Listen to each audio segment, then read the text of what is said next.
All right, we have a lot more to go through. Dana dropped a bunch of more bombs on us. Gaethje isn't fighting Dan Hooker anymore, which is just so depressing. I don't even know what to say about it. Some people were saying that Hooker Gaethje getting canceled is worse than the World Trade Center getting hit, which, you know, come on, guys, that's not even comparable. This is way worse. No, jokes, but obviously those two aren't comparable. Yeah, we have some fights to go through. I'm going to go through the UFC 315 card, 14 card, UFC Iowa. Up on the screen, Benoit, man, what the fuck happened, dude? Like, remember the good old days when he was favorited to beat Poirier? What the fuck happened, Benoit? Jesus, man. Saint Denis Alvarez, he's like one fight away, honestly. I think, maybe not one fight, 2 fights away from probably being cut if he loses his next 2 fights, which who knows how good he is anymore. Like, he could just get dog walked in this fight. I wouldn't be surprised because he's gotten mauled. I mean, he got mauled by Moicano and Poirier. He's not doing too hot. So I give him 2 more fights. If he stays alive in those 2 fights, then we'll see. But it's not looking good, man. This pisses me the fuck off. This makes me extremely angry. This right here. Let's take a look. I'm going to go to Jose Aldo's Tapology so you guys can see what Jose Aldo has done. Before Jose Aldo retired back in 2022 or something, listen to these names that he was in there with. He lost the belt to Max Holloway. Fair. 2017, that's a long time ago. He lost the belt, got TK out on the ground, comes back against Jeremy Stevens, knocks him out in the first round, drops him with a body shot, finishes him out on the ground. Puts away Moicano in the second round. This is 2019 now. Volk, you guys don't want to hear this, but Volk was the original dry hump on the cage guy. That was Volk. No one wants to talk about that, but that's what happened in that fight. Volk literally just pinned him up against the cage and held him there. Loses a split decision to Marlon Moraes. Marlon Moraes was the fucking man at the time. Then he loses to Petr Yan, who he won a couple rounds in that fight against Petr Yan. He had a great fight. Then he goes on a 3-fight win streak against Chito Vera, Pedro Munoz, and Rob Font in 2021. That's a 34, 35-year-old Jose Aldo beating up guys who, if you look now, Marlon Vera is ranked 8th, Pedro Munoz is ranked, and Rob Font is in the top 10, and he beat all of them back to back to back. Then Merab pulled a Volk and held him up against the cage, and he retired. Then he went to do his boxing thing and had a few boxing matches. Then he came back, and you would assume that because it's Jose Aldo, and he's probably, in my eyes, the best 45er ever, that he would get somebody good, because he in his last 4 fights, he beat Chito, Pedro Munoz, Rob Font, and lost a decision to Merab. Like, he'll probably get someone good. Nope. Jonathan Martinez. It's like, ooh, okay, fair enough. I guess we're maybe warming him up. No. Then they give him Mario Batista, who we'll get to in a second, which is a loss on his record. I don't count that as a loss because I was there. I was at Salt Lake City. I watched that fight live. Mario Batista is the closest thing I think we have to Satan on planet Earth, and I genuinely mean that. I fucking hate the guy, but that's just a trip down memory lane for you. And now, Dana White is disrespecting Jose Aldo more, and he's giving him Amian Zahabi. Stipe Miocic at 43 years old was gone for an extended period of time, didn't fight anybody, waltzes his way back into the sport, and finds his way into a title shot with John Jones. How does that happen?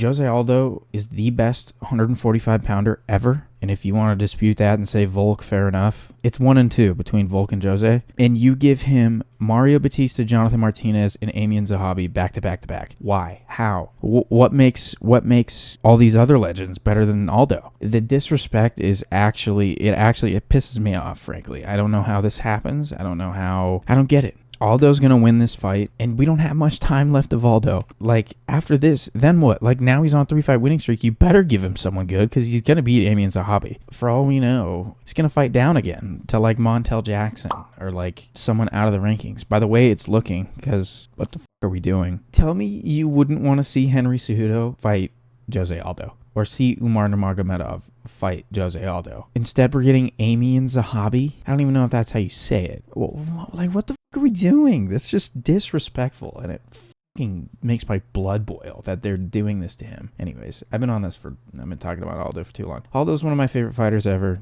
and I'm pissed off, frankly, that this is happening. So, go Aldo. Next up, Gene Silva and Bryce Mitchell. Obviously, he called him out after he knocked out Bagdasarian. I saw the opening odds for this. They're ridiculous. Like, Gene Silva's like a minus 600 favorite, which is absolutely mind-boggling to me because Gene Silva has been taken down and held down by guys who aren't grapplers, like Charles Jourdain. Charles Jourdain took him down and he got knocked out, you know. This kid has Like, Bryce can hold people down. Like, Bryce took Ilya down at one point and was holding him down. He had the flu, and he obviously gassed out and got fucking submitted. Minus 600 is fucking crazy. Don't get me wrong. I would love to see Gene Silva knock out Bryce Mitchell and see the fighting nerds go on and keep winning because it's fun. It's fun to see. I don't have anything against Bryce, but minus 600 is absolutely crazy. It's very possible that Bryce can hold him down for 2.5 rounds and just win just like that and make it boring. Ground and pound, throw up a submission every 2 minutes. He can do that. Gene Silva got held down by Charles Jourdain. It's a cool fight. I'm excited for it. UFC 314. Next up, the co-main event of UFC Iowa, which is Mario Batista versus Cheeto Vera. Again, like, Cheeto got held down by Corey Sandhagen, man. Neutralized for 5 rounds by Corey Sandhagen. He's not a grappler. He's a technical striker, and you got held down by him. Mario Batista knows how to, like, literally be the most boring fighter in the UFC. He's more boring than Merab, which says something. And he's the Antichrist. So I'm rooting for Cheeto, man, but Mario could just hold you up against the cage and like hump your leg for literally 15 minutes straight. And he's not gonna be able to do anything about it. And it's a 3-round fight. Cheeto sucks in the first 2 rounds. First 2 rounds, he's terrible. Like, he's not in a groove. He's trying to find his groove. Once he finds it, then it's, wraps. Like, when he fought Dominic Cruz was fucking him up for the first half of that fight, and then Cheeto found his way in. R.I.P. Dominic Cruz. I just don't like this matchup, man, because that means that Mario Batista is going to win again, probably. Makes me literally want to fucking puke, but we got this. So, UFC, this is going to be a good card because this is a co-main event, and the main event is obviously going to be Sandhagen versus Figueiredo, which is sick. I don't know who the hell I'm going to take in this fight. This is a great fight. Yeah, man. I have no idea. I have zero idea. I just think that maybe Corey's gas tank can get him through. I don't know. This is tough. This is a tough fight to call. This for a fight night card, back to back. Those 2 fights, sick. I have no idea who I'm going to take. I like both of these guys. Corey's a very technical striker. He's decent on the ground. Same with Figgy. I think maybe gas tank will be an edge because it's going to be a 5-rounder. Corey never slows down. Like, even when he was getting ragdolled by Umar in their fight a little while back, he didn't really slow down. He was just kind of getting neutralized. Umar was just kind of a step ahead. Corey wasn't gassed. You know what I mean? At first glance, I'm assuming that Sandhagen will win this. Stoked. Great fight night card. Next up, the replacement for Hooker is going to be Rafael Fiziev. Fiziev's so fucking cool, man. Like, he's one of my favorite fighters on the roster. When he blew his knee out against Gamrot, I almost started crying. Not true, but it was brutal. I saw some people saying that this is like the worst option they could have gone with. Like, oh, we should have got Moicano or we should have got Gamrot. It's like, no. Have you seen the first fight? Go watch the first fight. And I think it's on YouTube. So if you don't even have Fight Pass, like, go look on YouTube. It's a free fight now. Incredible. Like, from the get-go. They're just like swinging in the pocket. Like, in the first 30 seconds, Gaethje about takes his leg off with a leg kick. And Fiziev is like this close from connecting on like a big overhand. It's so sick. And it happens for 3 straight rounds. Yeah, man. I'm thinking I'm gonna go. I don't know yet. That prediction video will come out next week, I think. March 8th. Is that next week? So this will be next week.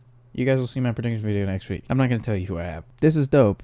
I'm glad that they didn't give us Gamrot. I'm glad they didn't give us Moicano. I think Moicano needs a break. He already took a big jump. Dariush to Islam. He got this big payday, and he's probably on like vacation somewhere, like out of shape. And then they're like, and then if he had to go jump up and fight Gaethje again, it'd be like, yeah, like why are we like, let Moicano chill. Fiziev is coming off. Obviously, his whole knee exploded in his last fight. It's been a while. He's healed up. Apparently, he's in shape because they did want to make sure that this fight would stay at 155 pounds. Fiziev said he'll be able to make the weight, so he's clearly in shape. This was when I heard that Hooker was out with the hand injury, which, by the way, his hand was very clearly broken, like very broken. Yeah, this is what I wanted. When I heard Hooker was out, I was like, give him Fiziev. That'll be perfect. And it is, because the first fight was fucking awesome. Next up, Jamal Hill, Khalil Rountree. This was the only matchup to make after Jamal lost to Yuri. Props to Jamal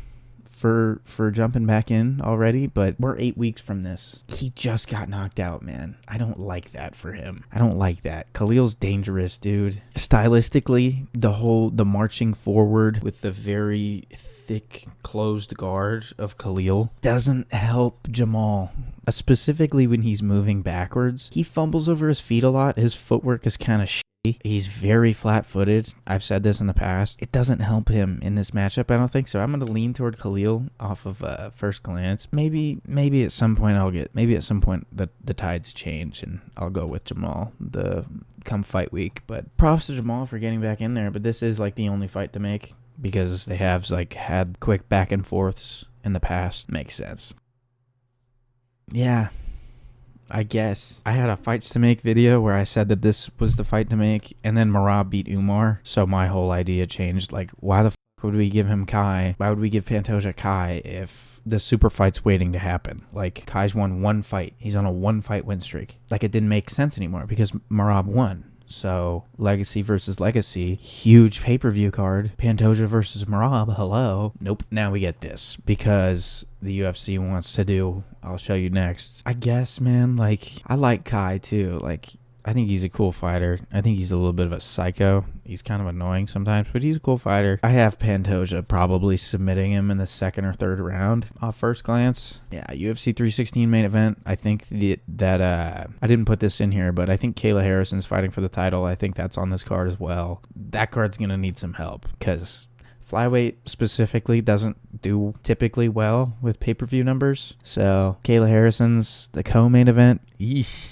You're going to need a little bit of help. I don't see a lot of people tuning in, honestly, to watch this. I know I will, because I'm a loser, and I watch everything. This is what the UFC wants. Why? I have no f***ing idea. It should be Merab versus Pantoja, O'Malley versus Piotr Jan. Hello? Why the f*** are we not doing that? Make it 5 rounds. O'Malley Jan 2, 5-rounder. What the f*** are we doing? And then just have Kai fight like the winner of Kopp and Almabayev, which prediction video will be out tomorrow. This doesn't make the matchmaking a lot. Sometimes it's really good. Sometimes it's good. Sometimes it may be sometimes it's good, but then sometimes we get shit like this and it's like, can we not, like, I don't know of anybody that wants to see this. I get it. Some people think the first fight between these guys was close. I guess. Like, if you go round by round scoring, I guess. I don't care. I really don't care. Anything Merab related, like, unless there's, like, serious legacy on the line, like a matchup with Pantoja, I just don't care. I don't buy into the whole antics with Merab where he's, like, pointing and laughing or, like, showboating mid-fight. I don't care. I don't give a shit. He's boring to watch. Like, the antics mid-fight is cool and all, but if you're failing 30 takedowns, that ruins it for me. I don't care. He's a little gremlin, and he's gonna get this is gonna be another easy title defense for him. Yeah, man, I think that's it. Anyways, tons of fight news. Can't be too mad at it. Prediction video tomorrow for Kopp Almabayev. Stay tuned. And then we have UFC 313 next week.